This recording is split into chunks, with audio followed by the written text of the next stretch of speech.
What's up, my 2024 nostrils? Dr. Magnifiscent back again, and welcome back again to the Nashville Nose. Haha.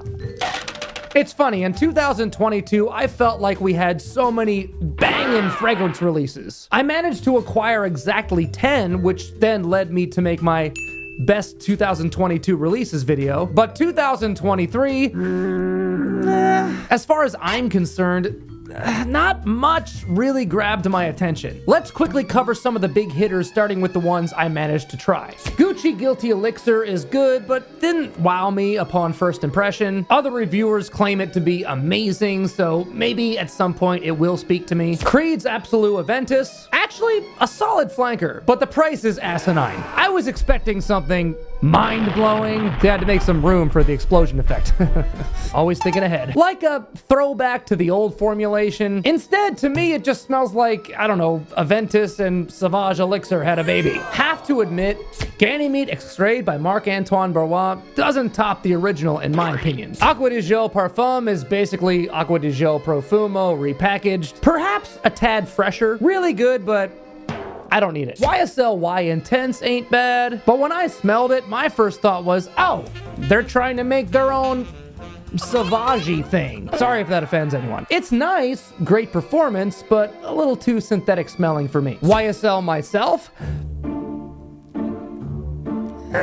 it's good, it's fine, but I just don't care. Some of the newer ones I haven't tried yet are Amouage Jubilation 40, which I hear great things about. Althair, a vanilla scent by Parfums de Marly. Sounds interesting. 1 Million Royale. I'll be honest, I'm not a big 1 Million fan, but I am curious. Light Blue Summer Vibes. Sorry, but these light blue flankers do nothing for me after Oh Intense and Forever. I'll still try it though when I can. Invictus Victory Elixir? Man, I think I just missed the Invictus train, but I do hear good things about that. Same with Boss Bottled Elixir. My God, we're living in the Elixir era. Thanks a lot, Dior. Guerlain's Habit Rouge Privé I want to try because I love Habit Rouge. Same for L'Homme Ideal Platine Privé, though many are saying it's nearly identical to Guerlain's L'Homme Ideal Cologne. If that's the case, I won't bother, but if you don't have this, that would be a great grab. So, sorry for the long intro. I still have several yet to try, but there really hasn't been any 2023 releases which really lured me in enough to want to hunt down a bottle.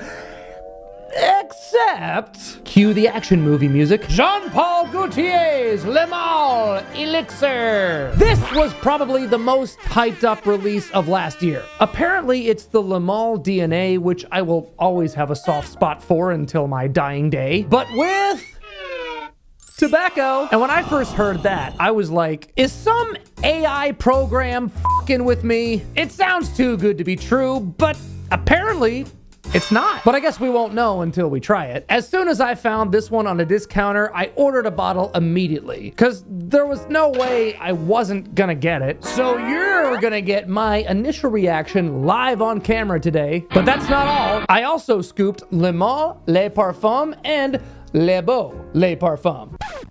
Side note, as I'm sure you know by now, there's two things I'm kind of religious about. Number one, I prefer smaller bottles for easier travel. And number two, I like them all to match. I admit, I'm a little OCD about my display. When I started collecting Le Male flankers, I was only searching for 40 milliliter bottles like these. Unfortunately, not many of them come in this size. I only had the original, Ultra Male, and Fleur du Mal for the longest time. The three Le Male Lone Rangers in my collection. How can you pluralize the Lone Ranger?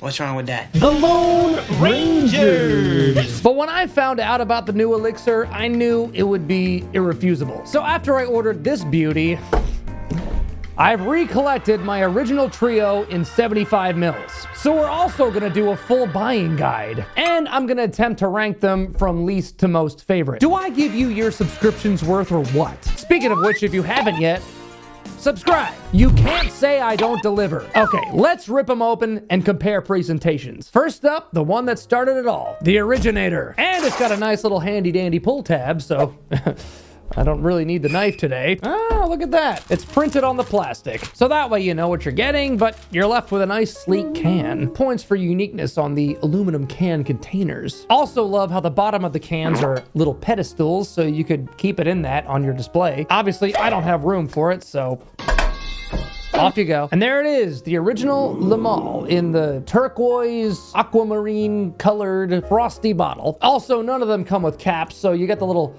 pull pin to keep the atomizer from going off accidentally. So embarrassing when that happens, right? There are a fair amount of people who find the bottles tacky, and yes, they are. I mean, do people actually think this scent will automatically give you this physique and this level of comically impressive bits? I mean, it was nice of them to make a bottle model after my physique, but you know, I need some royalty payments, Jean Paul Gaultier. Come on, pay up.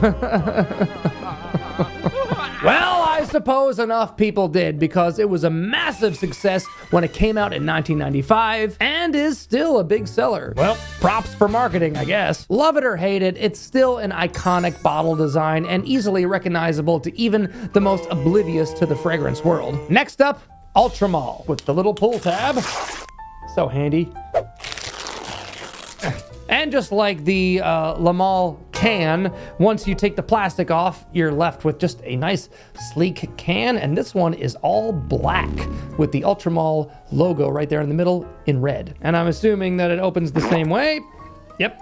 There it is. Outr-eau comes in the exact same bottle design, but a darker shade of blue, which I believe represents its heavier, sweeter, more playful side. Unfortunately, Fleur de Mal is discontinued, so I had to get it on eBay. Ironically, this special edition gift set was cheaper than the standard can container, so I just went with that. And actually, this is a music box. Let's wind it up and see what it plays. I haven't tried it yet.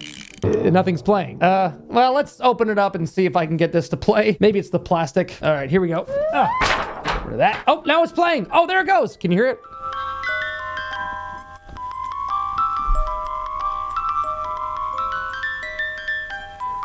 What is it? I don't know what that song is. I'm gonna have to Shazam it later. All right, now, will it shut up? I can't have it playing while I'm doing this review. All right, let's just open it up. Here we go. We're just gonna have some nice background noise while we're doing this presentation. All right, here we go. So you just slide it up like that and check it out. I'm gonna put this outside because I can't have this noise in here. And in this gift set, check it out, bonus! It also comes with a deodorant. Maybe if you're lucky, I'll do a deodorant review, but don't count on it. There really are deodorant reviewers out there on YouTube. Oh, trust me, I've searched. Much respect to them, but I don't want to step on their toes, or in this case, their pits. Fleur de Mal has one of the more impressive bottle designs. Yeah, the sleek white bottle and the schnazzy medallion was a selling point. Guilty! Now Beau, le Parfum, and my can is a little dented. Well, that's what happens sometimes when you buy off discounters. But who cares about the packaging, right? You don't wear the can. Yes, Beau, le Parfum. Got this fancy blue gradient in its clear glass design, along with some perfect censorship. Now le Parfum.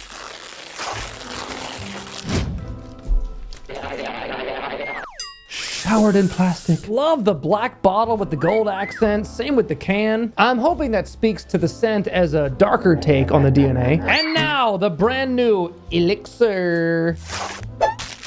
Oh yeah! What a stunning gold bottle. And the Academy Award goes to Dr. Magnifiscent for Best Fragrance YouTube channel. Oh! Wow, you love me. You really love me. Okay, enough goofing around. Seriously though, gorgeous bottle. It's got a real, ribbed texture for all of our pleasure. Love the transparent amber colored glass stripes. Nice for observing your juice levels. And look at that, they upgraded their pull pin to a bigger one. Nice touch. Nice touch. Alrighty, there's your presentation. Now the fun part. Time to diagnose. The doctor is now in. It's been a while since I've worn any of these, so let's begin with the ones I know. Seems like the original Le Male is a perfect place to start. Oh, yes. There it is. That legendary scent invented by Francis Kurkdjian at the ripe age of 26. Prodigy much? Le Male is an aromatic fougere with lavender, mint, bergamot, cardamom, and caraway, but sweetened with a big dose of vanilla, a touch of cinnamon, and a nice base of sandalwood, tonka bean, and amber. When I first smelled it, I was hooked. It's so good, and even the current formulation is still really good. Obviously not nearly as strong or rich as the one I bought back in the early 2000s. Doesn't last as long anymore if memory serves, but what you gonna do? I'll always love it, and I don't think it will ever fully go out of style. Okay, moving on to the party boy, Outr-eau. If I were to guess, I would say this was created to follow that sweet, bubblegummy clubbing scent trend, which had a big moment around the time of Invictus, 1 Million, Aqua de Jo jumped on the train with Absolute, Armani Code had Profumo. This just seems like the Le Male-ified version of those. But out of all of those aforementioned, I think this is the best option. Luckily, it still retains some of that original fougere-like composure while giving it a fun, youthful twist, mostly due to its heavy dose of lovely, sweet pear in the open. The performance is fantastic, shocking for an eau de toilette. Almost seems like it performs like the original did back in its day. Fleur de Mal is a big departure for the line. Obviously more floral dominant, nicely androgynous with its prominent neroli, counterbalanced with herbal petitgrain, basil, and a nice subtle tea-like touch from chamomile. It's light and airy, yet does perform very well. I do have a love for this scent, although it's not for everyone. I can see people not really loving it for its sharp, piercing neroli, for starters. Heck, maybe that's why it's discontinued. For me, though, I'm glad to have it. Now to the newbies. I have been dying to smell the Le Parfum.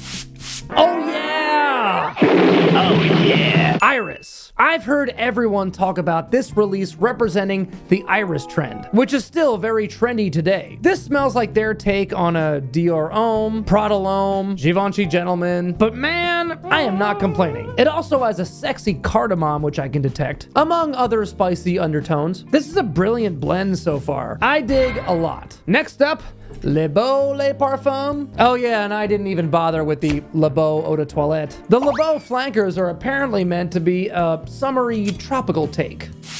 Oh, hey now. Holy coconuts. Yeah, I smell coconut and tropical fruits. And that's accurate according to the note breakdown. Pineapple, coconut, ginger, yet we have iris and cypress, a nice base of sandalwood, tonka bean, and our old friend, ambergris. I am loving this one so far. Yes, it's fun and tropical, but in true Le Male fashion, they still haven't fully abandoned the refined nature of the line. And now, the moment you and I have been waiting for, Le Male Elixir. Go for the gold, baby. Let's do this.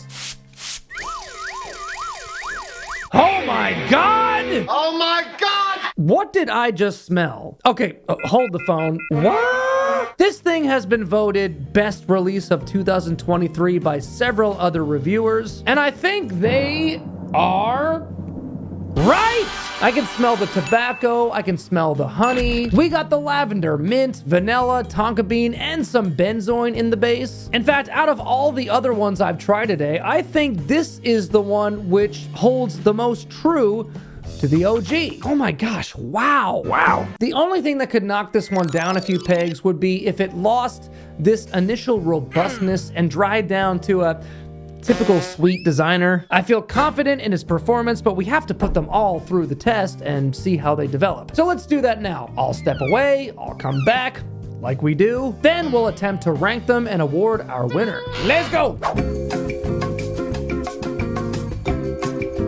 Hey yo! I'm back and ready to rank. Let's get right to it. First off, all of these are winners in their own way for different scenarios. This ranking will only be from a strict personal preference, initial reaction standpoint. Unfortunately, one has to come in last, and I think I'm going to pick Fleur de Mal. Like I said earlier, I like it for what it is, but for what you expect from a Le Male, it's an odd fit being so floral heavy, and I can't see myself reaching for it as often as the others. Maybe someday it'll evolve to become a top favorite, but in this stage of my fragrance journey, this one just thrills me less by comparison. Kinda similar to Ultramal, but not because it's odd. It is really good. I really like it. Again though, by comparison, it is on the more generic side. Even though I think it's better than its comparative counterparts on the market, it still has a youthful clubbing party boy type thing, and I just don't lean towards those kind of scents in general, even back when I was a young buck on the dating scene. So as much as I love it, respect it, and will always want to own it, I just don't wear it that much. Now that I'm smelling it again though, it's reminded me that it's a really solid scent. And maybe I will begin wearing it more often because, like I said earlier, it does retain some of that refinement from the Le Mans line. Who knows, in time my mind may change, but I kind of felt it blasphemous to rank it above the one that started it all. Keeping it 100, I also don't wear this nearly as much as I used to. But here's my reasoning behind placing it here. On one hand, I will always respect this scent, will always adore it, but A, the performance on the modern formulations is pathetic. B, the scent itself is just not as good as it was. I remember being blown away by this when I first smelled it, and now it's fine. So that's a little disappointing. And C, the flankers have taken this line to a whole new level. But I'm going to place Le Beau Les Parfums right here, because I am going to absolutely love wearing it this coming summer. It's fresh, it's tropical, it performs like a champ, rare to find in warm weather scents. This is a great release. That only leads Les Parfums and Elixir. Which one will take home the gold? Gold? Shouldn't the answer be obvious? Well, not entirely. I'm kind of torn. Yes, Elixir has tobacco, which I'm a total sucker for. Yes, it outperforms the Les Parfums, but not by a whole lot. There's something so special about the Black Knight over here. And apparently the Black Knights always triumph. The Black Knight always triumphs! How about you? Just a flesh wound. You're a loony. It's one of the top modern iris scents out there. But if I were to make a decision with my gut right now on the spot, I think the tobacco, the performance, and the scent development of Elixir gives it a slight edge. So as of now, I crown thee Golden Child, champion of this competition today. Hear ye, hear ye. But I will not take away the splendor of the Les Parfums. This one I will be wearing a lot, and possibly even more than the Elixir. It's much more versatile and much more suitable for all year-round wear. I would consider it a signature scent, not so much with the Elixir. Regardless of this rash ranking though, these are all champs in my book, and I'm looking forward to see what the line has to offer in the future. And I'm looking forward to having you join me then. Subscribe and ring the bell so you don't miss out on any of my future golden content. Give us a like so those algorithm gods can manifest another killer Le Mans release. Share me with your pheromone challenge friends and family. Blast me out on your socials to bring in more future nostrils. And leave me a comment. Tell me your favorite fragrance lines you feel deserve a full buying guide. Are there any 2023 releases you think I should try? Or ones I have tried you think deserve a second chance? Give me all those fragrant thoughts, because you know this ain't a fragrance channel. Hell no! It's a community. I'll see you on the next one. Until then, stay golden and stay smelly. The doctor is out.